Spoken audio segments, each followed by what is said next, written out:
Hello, titas. Good afternoon. Good afternoon. Good evening na pala eh. Good evening sa inyong lahat. Ay, ang lamig. Ang lamig. Sobrang lamig na po dito. Ito na naman tayo. Ang tagal ko na pong hindi na naman nag-video. Pasensyahan nyo na po, no? Alam nyo naman, hobby lang po talaga itong, or katuwaan lang itong ating vlog-vlog, no? Hindi naman ito pang hanap buhay talaga. Pero, thank you pa rin sa mga nanonood at nagko-comment sa ating mga videos. Thank you po sa inyong lahat. It's Tuesday, so kakarating ko lang po. And tomorrow, ay free ako. So, medyo relaxing yung ating gabi. So, hindi ako mag-iisip sa trabaho and all that. But yeah, normally pag Tuesday, pag on time ako natatapos ng trabaho, si Ana, ako yung napipick up. Dinadrop lang ako ng aking father-in-law doon sa tawag ito, sa block ba, malapit sa school niya. Tapos magsabay, lakad na kami together dito. Today, sabi ko kay Ruth, siya na lang ang mag-pick up ulit, just like the usual. Kasi ako yung magre-ready ng pagkain. Yarn. Mahirap po talagang mag-vlog ng everyday. Sa imagination ko lang siya na na tawag ito, na kaya ko siyang gawin. Pero hindi talaga siya achievable, guys. Pasensya na po, mga titas. But yeah, nakakatakot dito these days because may nakawan na nangyayari pala dito sa aming neighborhood. Sabi ni Ruth kasi he went to our neighbor last night because they had to discuss yung about sa insurance kasi nga 'di ba yung na-mention ko ba dati yung work po ni Mr. ay related sa insurance. Magaling siya sa mga ganung bagay. Marami siyang alam doon, lalo sa iba't ibang pasikot-sikot ng insurance, mainly about car insurance dito. Yung neighbor namin pumunta dito kasi he needs help daw regarding sa sa insurance. So pinuntahan ni Mr. kagabi. And then kasi sila updated sila sa mga bagay-bagay dito sa aming neighborhood compared kay Ruth, and nakausap din niya yung parang leader yata dito sa mga homeowners dito. Apparently, may mga tao pala who go around the neighborhood like late at night and tinatry na talagang, and they try to break in. So, sabi nung kapitbahay namin malapit sa amin dito, few nights ago daw, may mga nakita sila sa camera nila, may mga security camera kasi sila. So, may nakikita daw sila na mga hindi taga rito ba, na talagang tinry na gustong pumasok sa kanila pero nakita kasi sa camera. So, umalis daw. Pero may na-report kasi dito malapit sa amin na talagang ninakawan sila ba. So, nakakatakot talaga. Sabi ko nga kay Ruth, di ba? Tapos ako, pinagtatawanan niyo ako minsan pag yung bahay natin dinodouble ako. Tapos yung mga susi po namin dito sa loob, nakaano lang siya ba, nakastack lang siya doon sa key na slot. Para pag andun ka sa labas, kahit na siya, hindi ka makaka-open dito sa loob, 'di ba? Unless may iba kang gawin na tarang by force na talaga ba. Pero both doors namin, nakalock siya dito sa loob.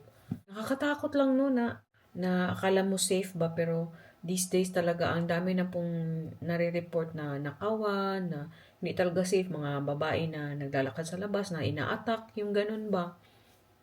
Hindi lang babae, mga matatanda din lalaki, yung ganun.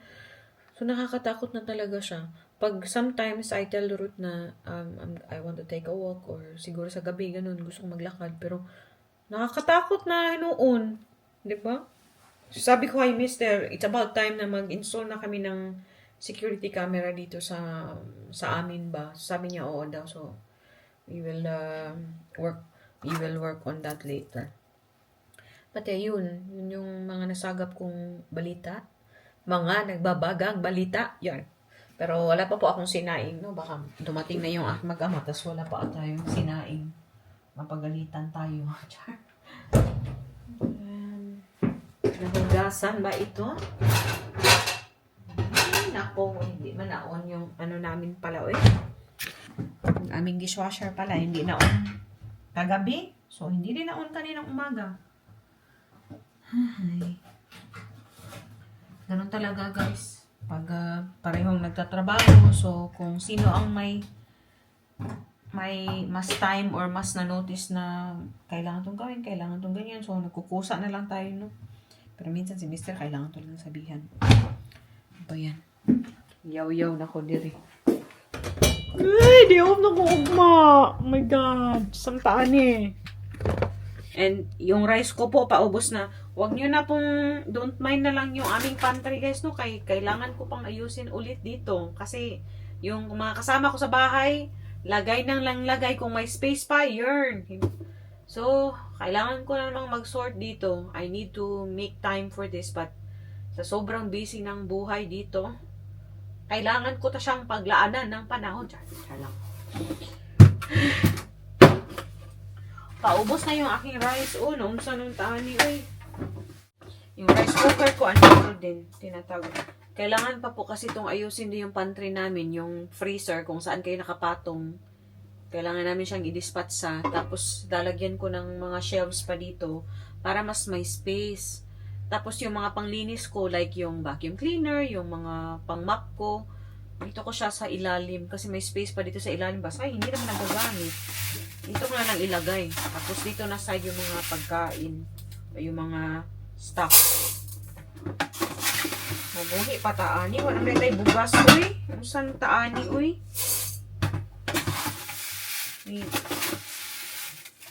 We need another trip to the Asian store. Ay, wala tayo bugas.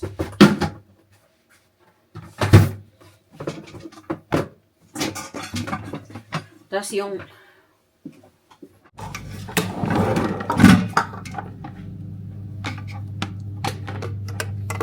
si Aling Maliit po ay talagang naghahanap po yun ng rice talaga.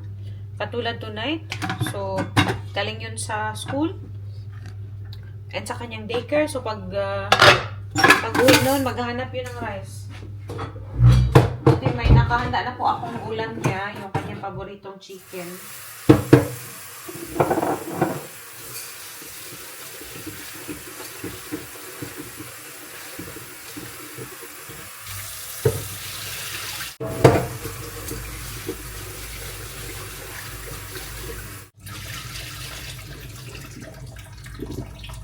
Pasensya na medyo maingay yung aking tawag dito, aking dishwasher ay naka-on.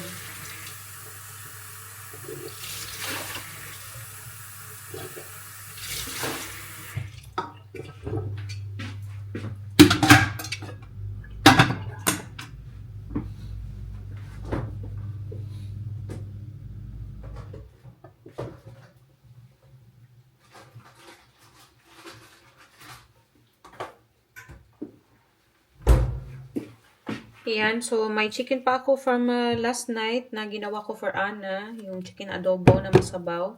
Tapos si Ruth bumili ng steak souvlaki, yung beef. Tapos yung sa akin, ay, si Rina. Naiwan ko kasi yung pagkain na binigay niya kahapon. So, yung meatballs ni Rina. Ayan. Ito po yung sa akin. Tapos gawa ako ng bigay ni Lloyd na tuyo. Ayan o. Ay, kuan. Basta bulinaw lagi. Agoy, kabaho. Kabaho, pero kalami. Dala pa niya to sa, galing Pilipinas. Magluluto po ako nito. Pero yung mag-ama ko for sure, magre-reklamo. Hi, anyway, titas. I hope okay po kayong lahat, no? Kumusta po kayo dyan sa mga buhay-buhay nyo dyan? Hindi ko pala na-mention, no, yung mga about sa baha doon sa Pilipinas, pero nakakasad kasi.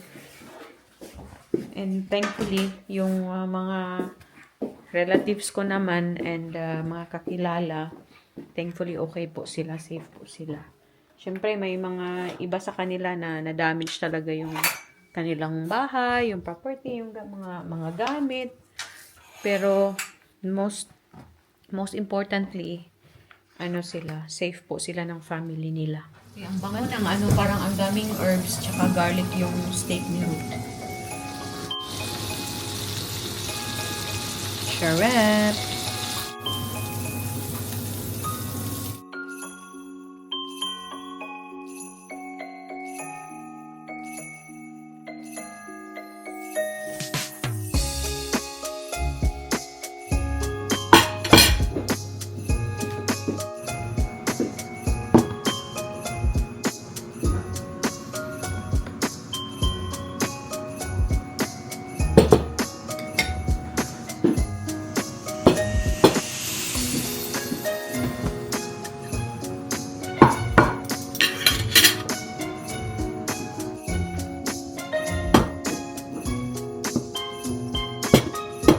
Ayan, una na po akong kumain sa kanila.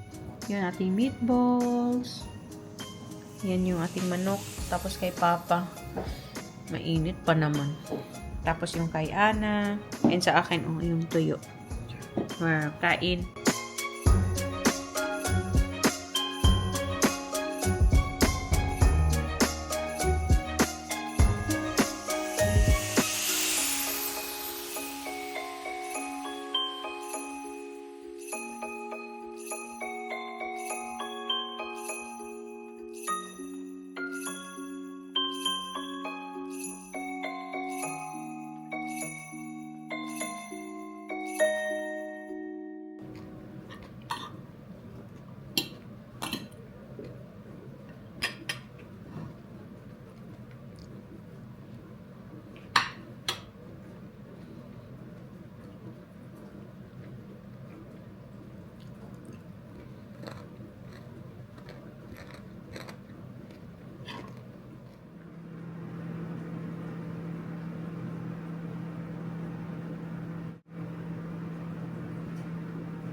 Peekaboo! Oh, yeah, baby. Oh, yeah. Yeah, because it's very cold. Okay, kom maar. Ik heb alleen de tekeningen daar. Oh, thank you, meisje. Thank you. You did this birthday today? Yes. You so many organized, but not even about good. Maar ik wil eigenlijk printen. Okay. Maar eerst eten, oké? Was papa? Ja, die is even die gaat van de andere kant. Maar nee, geen parkeerplaats, was je met de auto of de... Die was met de auto. Die was met de fiets. Oh, sige na, sit na, because your food is ready. Maar ik wil eigenlijk eentje. Oh, kom eens na. Ik wil eentje van Oh. deze. Sus, ang dami niyo palang chicken. Alsjeblieft, Anna.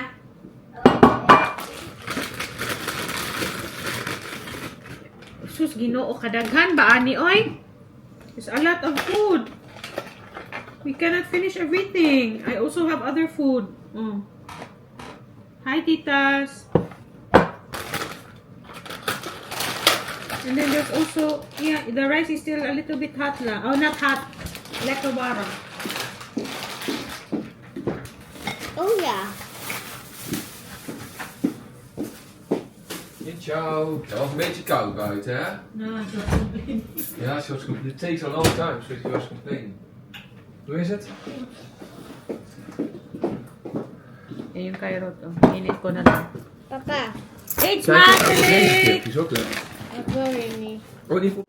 Ayan na yung aking mag-ama, guys. So, ayan na rin po natin yung pa-video, no? Maraming salamat. See you next time. Ja, Doei! ja, voor jou, dat is heel lekker. Doei, mush mush babush! Moes, baboes. Blue, naka-blue. You're both wearing blue. Kijk. Ja, Oh, mooie zo. kleur, hè? Oh ja. Oh, mooi, hè? Dan heb jij een beetje in de streepjes. Ja. Wit. Ja, eet smakelijk. Hele kleine